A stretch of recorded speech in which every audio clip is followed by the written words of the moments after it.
the original story. Like, so when you're talking about the biblical translations of the Adam and Eve story that we're all accustomed to, AI work on this and try to break it down into pronouns, nouns, verbs, or whatever they're using.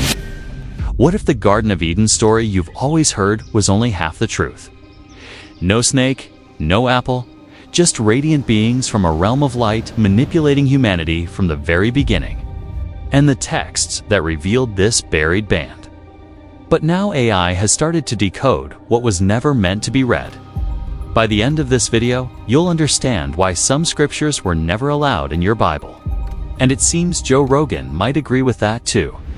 Forbidden texts hidden from the Bible. There's a reason some books were never allowed to sit next to Genesis and Revelation. A reason why certain scriptures were locked in monasteries, buried in deserts, or passed down in secret, written in languages only a handful of people could read. And the Book of Adam and Eve, sometimes called the conflict of Adam and Eve with Satan, is one of those texts. Now, it didn't vanish because it was unimportant. Quite the opposite. First appearing in Ge'ez, the ancient liturgical language of Ethiopia. This mysterious manuscript was likely composed between the 3rd and 5th centuries AD. It survived through centuries of obscurity, copied by Christian monks, and eventually translated into Latin, Slavonic, and Arabic. Yet, despite its clear connection to the Genesis story, it was left out of the canonized Bible, and that decision wasn't accidental. This book doesn't just retell the Garden of Eden story, it completely reframes it. Instead of ending with Adam and Eve's banishment, this text picks up after the fall, describing in elaborate, almost mystical detail the couple's trials, torments, and their direct confrontations with strange, supernatural entities. It's not just theology, it's myth, horror, cosmic drama, and maybe, just maybe, something deeper. What makes this so compelling is how different cultures preserved different versions. For instance, while the Western world largely ignored it, Ethiopian Christians treated this book as spiritual truth. The Ethiopian Orthodox Tewahedo Church even kept it among their sacred texts for generations, suggesting it carried a deeper, more accepted meaning within African Christianity than in Europe. It's said to be guarded by priests of the Ethiopian Church. So why did other churches abandon it?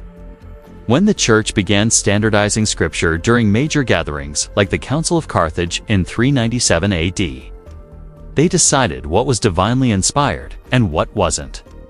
Any text that featured ambiguous theology, contradictory timelines, or too much mysticism was left out.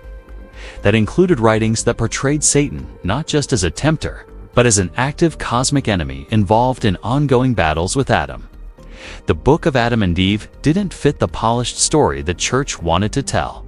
It was too raw, too strange, too speculative. Some scholars say it bordered on heresy. Others think it revealed truths the church wasn't ready to deal with. And here's a curious fact. Versions of this story have been discovered in ancient monastic libraries across the Middle East, Armenia, and even in Slavic manuscripts in Eastern Europe. In each, small tweaks reflect local beliefs, but the core mystery remains intact. These weren't fringe texts. They were preserved, copied, and shared, just not with the general public. What's even more fascinating, some of the language in the Book of Adam and Eve-like references to the light from the realm above and the watchers from the sky mirror terminology used in other forbidden texts like the Book of Enoch, or even certain Dead Sea Scroll fragments that suggests a cross-pollination of ideas between early apocalyptic and mystical Jewish Christian writers. And then there's the kicker. These texts don't describe Adam and Eve as passive figures. They portray them as aware, distressed, even rebellious at times. They cry out to God. They fast, they build altars. They fight back against evil. This narrative isn't about simple punishment. It's about survival in a corrupted world. In one chilling passage, Adam is led by Satan to a mountaintop and thrown down a cliff. In another, Eve is tricked by an angel of darkness disguised in radiant light. These aren't stories for children. They're cosmic, terrifying, and deeply symbolic. And perhaps that's why the book was hidden. Not because it lacked value, but because it contained too much. No snake, no apple, just beings from the bright realm. Forget everything you thought you knew about the Garden of Eden, because in the Book of Adam and Eve, the infamous talking snake doesn't even exist. Not in the way most people imagine. In these forgotten texts, the role of the tempter is something far stranger. Celestial beings from a so-called bright realm. Some even call them the Shining Ones. One of the most eerie differences in this version is how temptation plays out. In place of a sly serpent coiled around a tree, we get radiant figures, beautiful, glowing, and authoritative. In several chapters, these beings appear to Adam and Eve in the form of angels. But they're not angels of comfort. They lie, they trick, they deceive. In one scene, a being of light tells Adam that God has abandoned him, that heaven has no place for a failed creation. The language used isn't evil in tone. It's loving, persuasive, almost divine, but the intentions are clearly sinister. These aren't your Sunday school angels. They're manipulative, mysterious, and maybe even alien in nature. The term bright realm comes up repeatedly in different translations. In Ethiopian versions, it's described as a place of pure light, far above earth, where beings of power reside. How do you perceive that force? Is it just energy, or do you anthropomorphize it? Not all of whom answer to God. Some scholars believe this reference aligns eerily with descriptions in other ancient texts, like the Book of Enoch's Watchers, or even Mesopotamian myths, involving gods who descended from the heavens to interact with mankind. Could this be an early literary hint at something more? Something otherworldly? One particularly bizarre theory floated by fringe researchers. The beings from the bright realm weren't symbolic at all. They were literal extraterrestrials. According to this view, the Book of Adam and Eve is less about sin and more about humanity's first contact. That's why there's no snake. Just entities interfering with Earth's first couple in ways they didn't fully understand. Even if you dismiss that theory, the imagery is striking. In multiple scenes, Adam and Eve are said to be overwhelmed by blinding light, sudden changes in atmosphere, and odd sensations when these beings appear. So we know both those things are real things. We just don't know what's the root of them all. And are there really angels and demons? It's not unlike the kind of descriptions found in ancient UFO accounts or religious visions across cultures. And what's most intriguing is the tone. These bright beings never explicitly state they are evil. They claim to offer knowledge, power, freedom. Sound familiar? That's because it mirrors the same pitch used by the serpent in Genesis. But here, it's wrapped in robes of light instead of scales and hissing. In another version of the tale, Satan himself takes on the form of a radiant angel and mocks Adam for his fall, laughing at him from a cloud above. This act of shape-shifting and appearing as light is something even the New Testament later references. Satan himself masquerades as an angel of light. That's from 2 Corinthians 11:14. That verse makes more sense when you've read this book. And the idea that Eden's story wasn't just about disobedience, but a deeper cosmic test involving unknown powers changes everything. Was Earth always a battleground? Were Adam and Eve the first test subjects? Or worse, were they never meant to succeed? It's these kinds of details, these deeply unsettling reinterpretations that make the Book of Adam and Eve one of the most controversial ancient texts ever uncovered. AI tools just helped decode lost portions. For centuries, the full story in the Book of Adam and Eve remained fractured, buried in damaged scrolls, faded translations, or scattered across obscure religious libraries in Ethiopia, Armenia, and Eastern Europe.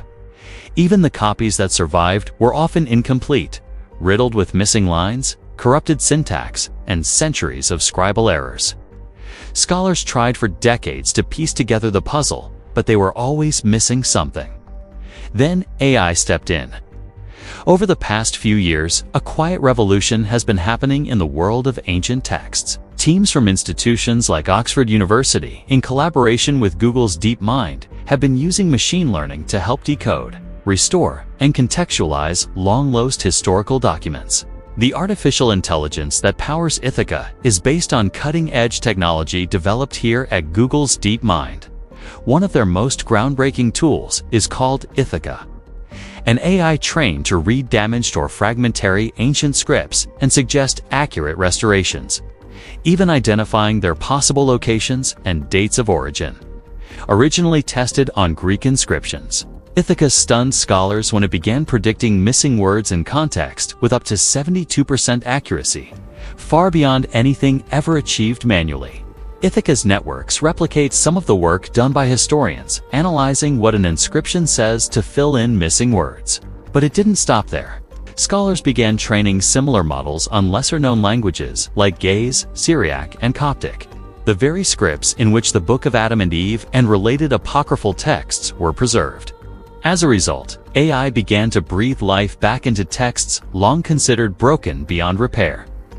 One notable breakthrough came in 2022, when a group of researchers used AI to reassemble portions of the life of Adam and Eve from different versions across Latin and Slavic manuscripts. Previously, these manuscripts didn't seem to match up, but the AI was able to detect linguistic patterns and common narrative structures that suggested they were actually telling the same story in different ways. By aligning those variants, scholars could finally reconstruct passages that had been missing for nearly 1,600 years. Even more impressive, AI wasn't just decoding letters. It was catching themes. In some cases, it noticed theological shifts and inconsistencies that pointed to later alterations by church scribes. For instance, in certain versions, Eve is portrayed with more agency, questioning divine commands, bargaining with spiritual beings. Earlier scholars thought these lines were corruptions, but the AI found that this portrayal was consistent in older layers of the text, suggesting it might have been edited out by later religious authorities. Another AI-assisted discovery involved the so-called satanic deception sequences previously thought to be different events. The AI recognized a structure across 3 manuscripts where Satan takes on radiant, godlike forms to mislead Adam. Not once, but repeatedly over time. This confirmed theories that the book wasn't a one-time event story, but a cycle of manipulation. Some researchers even used AI to map out the sequence of supernatural appearances in the Book of Adam and Eve, comparing it to ancient Sumerian myths and Enochian writings.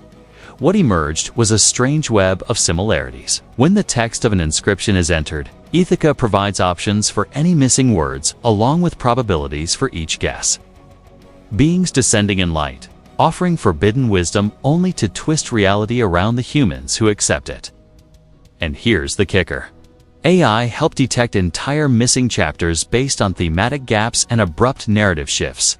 Models predicted that certain key sections, perhaps dealing with the origin of these bright realm beings or the mechanics of Eden's spiritual geography, had been lost or suppressed. In 2023, archaeologists unearthed a manuscript fragment in northern Ethiopia that appeared to match one of these predicted gaps. A moment where Adam speaks of hearing multiple voices in the garden, some commanding obedience, others offering truth. This revelation has lit a fire under biblical scholars, because now AI is just helping us recover history. It's forcing us to question who got to shape that history in the first place. The message isn't about sin, it's about surveillance. The traditional story of Adam and Eve has always centered on a single idea: sin. They broke the rule, ate the fruit, and paradise was lost. Simple. But the Book of Adam and Eve, especially in its restored versions, tells a far more disturbing tale. It's not about a single mistake. It's about constant observation, psychological warfare, and manipulation from above and beyond. In this version, Adam and Eve aren't just cast out of Eden. They're watched, not metaphorically, literally. They speak of eyes in the sky, of voices that echo through the wilderness. They hide not from shame, but from presence. Some scholars interpret these details as metaphors for guilt, but others see something else: surveillance. In the Latin Vita Aedii et Avi, Eve describes being shown terrifying visions of her descendants, suffering, dying, and being enslaved. But the visions don't come from God. They come from the one who deceives in light. In other words, her tormentor isn't a shadowy serpent. It's a spectator dressed in purity. Someone or something is pulling strings and forcing her to watch.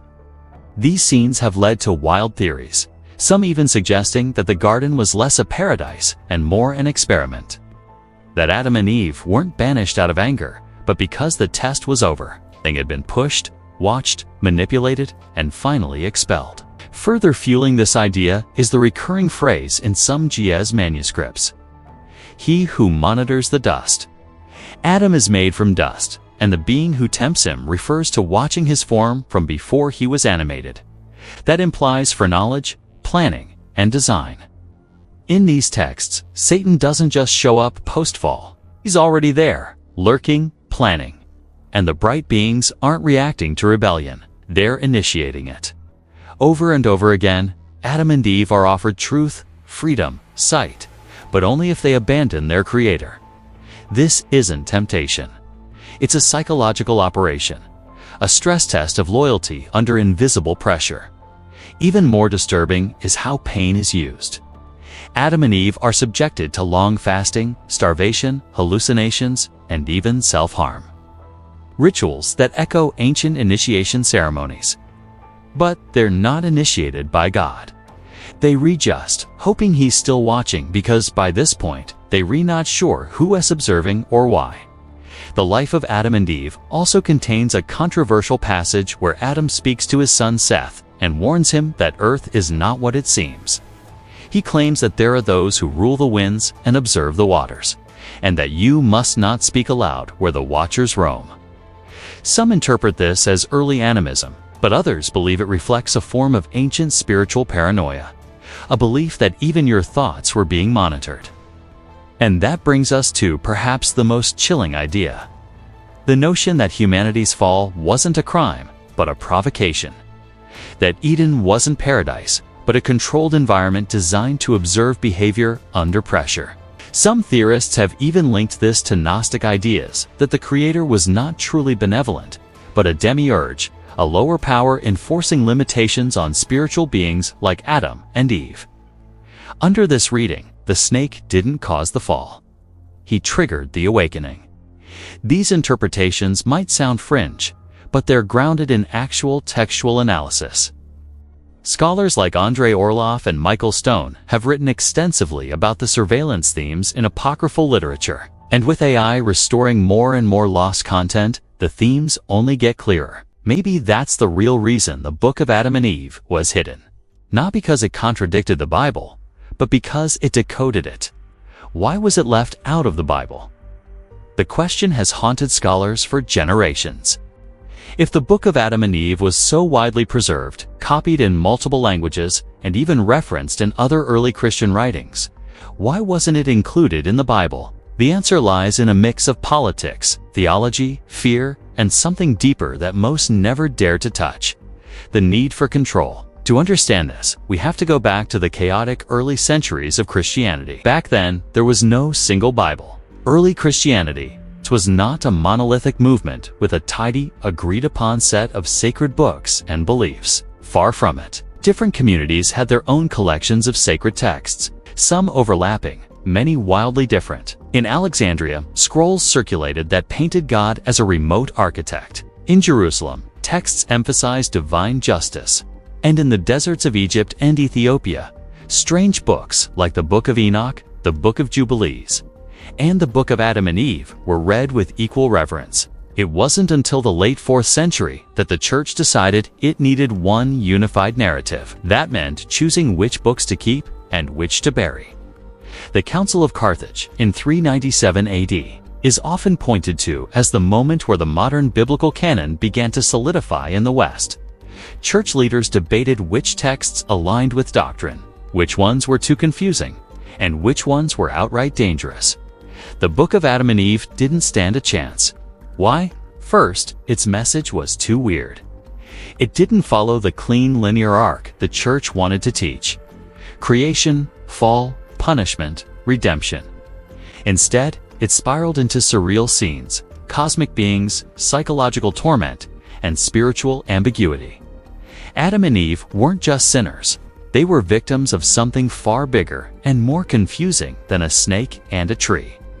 Second, the book leaned into themes that echoed Gnostic theology, a belief system the early church worked hard to stamp out. Gnostics taught that the material world was a prison and that salvation came through secret knowledge. Gnosis rather than obedience. The Book of Adam and Eve doesn't go full Gnostic, but it shares striking similarities. Celestial manipulators, hidden knowledge, and the idea that Adam and Eve's suffering had a greater, possibly redemptive purpose. Even more threatening, the book presents a non-linear view of time. Adam sees visions of future generations. He experiences time loops. Some versions suggest that events in Eden were predestined. An echo of deterministic beliefs that challenged the church's doctrine of free will and moral responsibility. If the fall was inevitable, how could humanity be blamed? But perhaps the biggest problem was this. The book raised questions without offering clean answers. It asked, who are these shining beings? Why are they testing Adam? Why does God seem so distant after the fall? Why is there so much pain in the world if all they did was make a choice? These are dangerous questions for an institution trying to teach faith through clarity, not confusion. The early church needed order. This book delivered mystery, and mystery is harder to control. There's also another layer, one rarely discussed in textbooks. The Book of Adam and Eve conflicted with the developing image of Satan. In canonical texts, Satan is largely absent until the New Testament, where he appears more clearly as a tempter and enemy of Christ. But in the Book of Adam and Eve, Satan is front and center from the beginning, waging a personal war against Adam out of jealousy for being replaced. This early characterization didn't match the theological evolution the church had planned. Including, it would have forced a rethink of Satan's origins, and that was a door they weren't willing to open. Interestingly, some Eastern Christian traditions never fully rejected the text. In Ethiopian Christianity, the conflict of Adam and Eve with Satan continued to be copied and recited alongside the Psalms and Gospel. Their canon has always been larger and more inclusive than that of Western Christianity. For them, these stories weren't heresy, they were heritage. Another reason for exclusion may have been simple logistics. The sheer number of versions, unlike the Gospels, which were eventually harmonized into 4 accepted accounts. This standardized canon included the now familiar Gospels, Matthew, Mark, Luke, and John. The Book of Adam and Eve existed in multiple wildly different manuscripts with additions, removals, and cultural edits.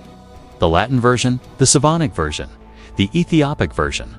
They all told slightly different stories. The church didn't want to sift through all of that.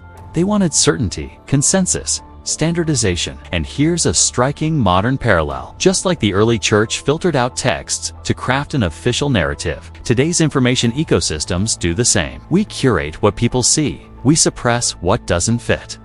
What gets algorithmically hidden or amplified isn't based solely on truth. It's based on cohesion, simplicity, and control. The Book of Adam and Eve was a victim of the same filter. Fascinating, but inconvenient today. That's exactly why it's being studied again. AI, academic freedom, and global access to digital libraries have allowed researchers to revisit forgotten texts with fresh eyes. What was once dismissed as myth is now recognized as a valuable artifact of early human imagination and theology.